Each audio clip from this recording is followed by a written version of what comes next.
Hi everyone, I'm Michael Lennick, and this is FHTV News from Peru.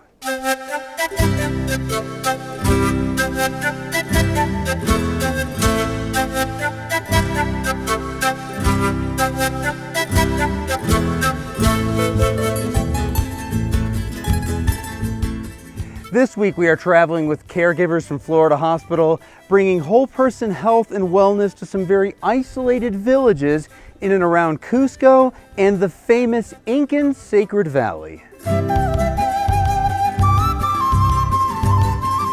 Caregivers from Florida Hospital join global mission initiatives on one of their many medical mission trips each year. The team first arrived in Cusco to catch their breath and get ready for the work ahead.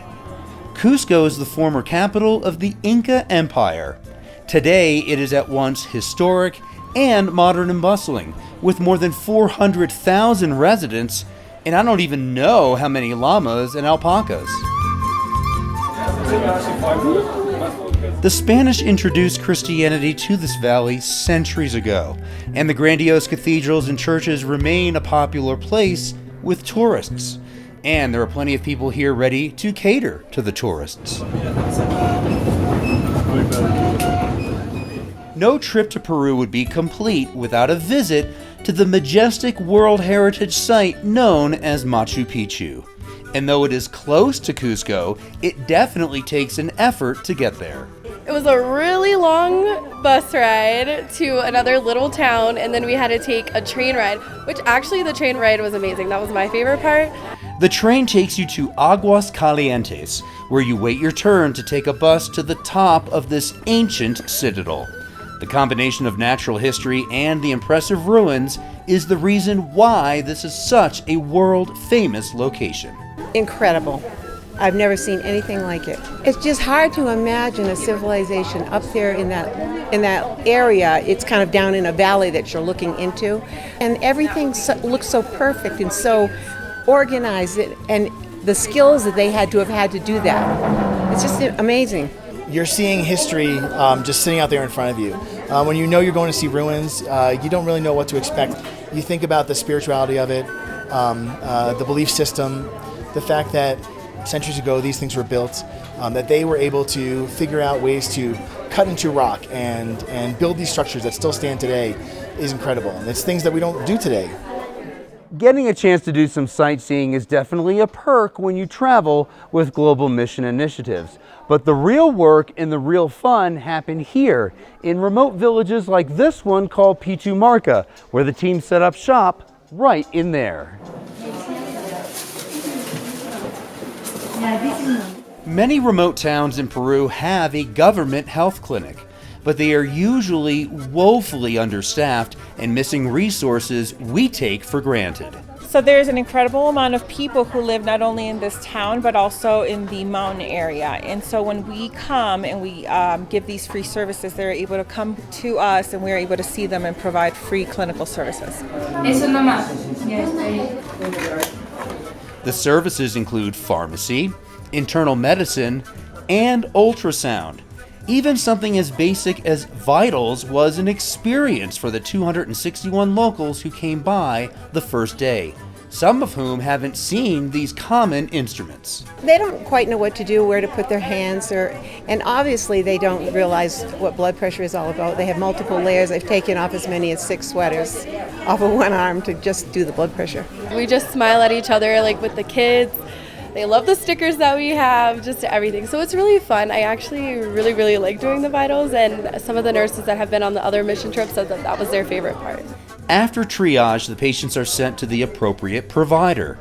Florida Hospital has been practicing whole person health for more than 100 years, so it's no surprise a chaplain was part of the team.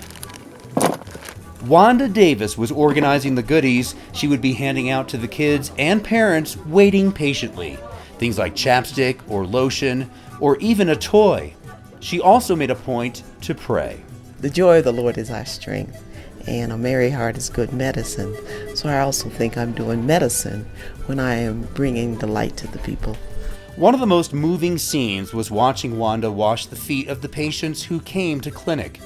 It was a touching moment for everyone present and a reminder why the caregivers made this journey. I wanted to help people, and I had some time for that specific thing, and I just feel great that I can give something of myself.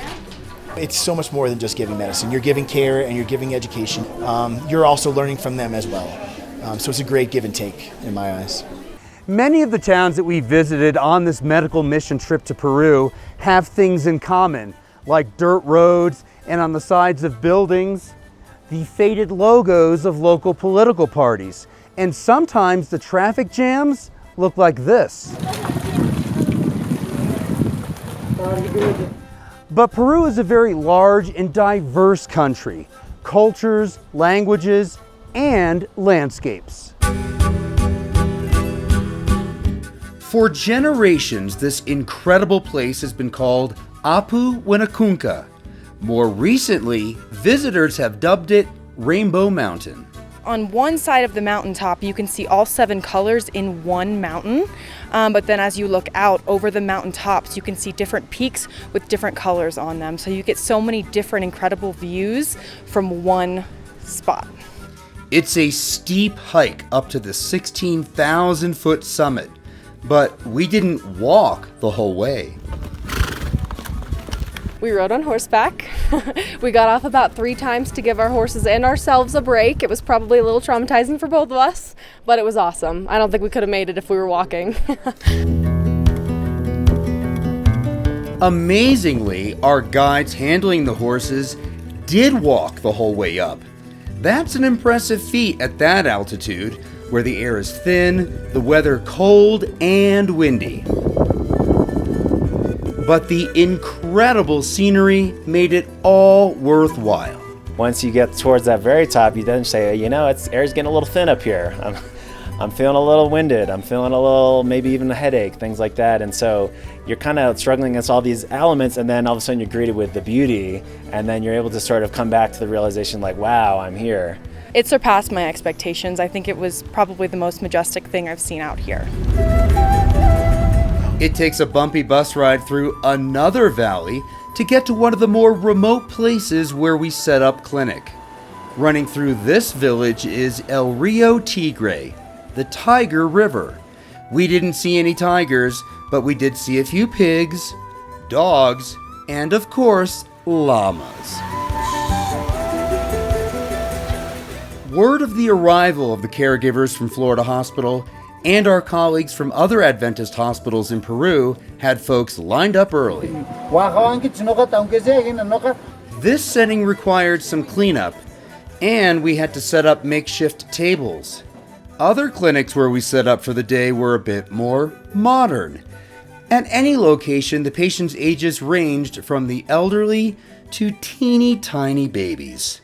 The adults dressed in traditional clothing, and the older ones were more likely to speak the native Quechua than Spanish. There are many essentially chronic conditions that are coming in related to their lifestyle. So hard labor, hard lifting, carrying. So they have a lot of lower back pain, a lot of joint pain, knees, hands, feet. So that's fairly common and understandable why they're coming in with this. One of the more popular attractions was the ultrasound machine, something the locals think is magical. I've heard from the people that are triaging the patients that they're all asking for echografia, which is what they call ultrasound here. And they think it's some type of magic that's going to heal them as soon as we touch them with the probe. They don't realize it's just diagnostic. Actually, I had a patient that came in and they had ordered a gallbladder ultrasound, which is, I don't know if you know, but it's in the front on your abdomen. But she's saying, no, I have back pain. And so I look at her back just to kind of make her feel better. And then she's like, no, I have leg pain. So they kind of want you to look at their entire body. It could be very stressful at times handling this many patients in this type of setting.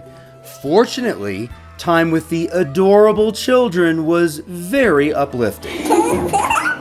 The rains came down and the floods came up. Playing with those kids is kind of our relief.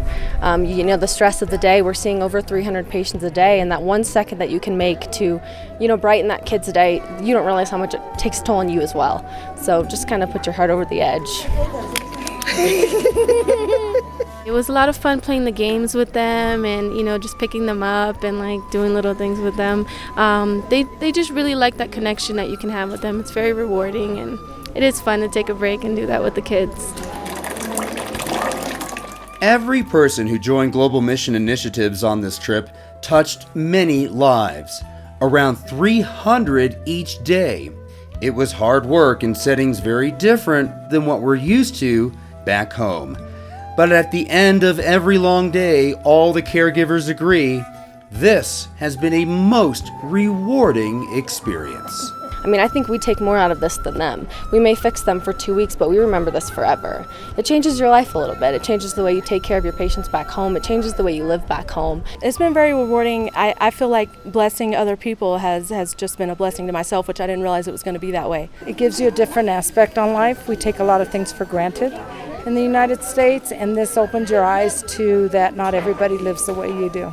This trip has changed my life from just seeing different cultures and seeing how people interact and how grateful they are to receive care, as well as being grateful for the things that we have that we may take for granted on a day-to-day basis. In part, it at least helps refresh your mind to remind you, hey, you know what, I do this because of people.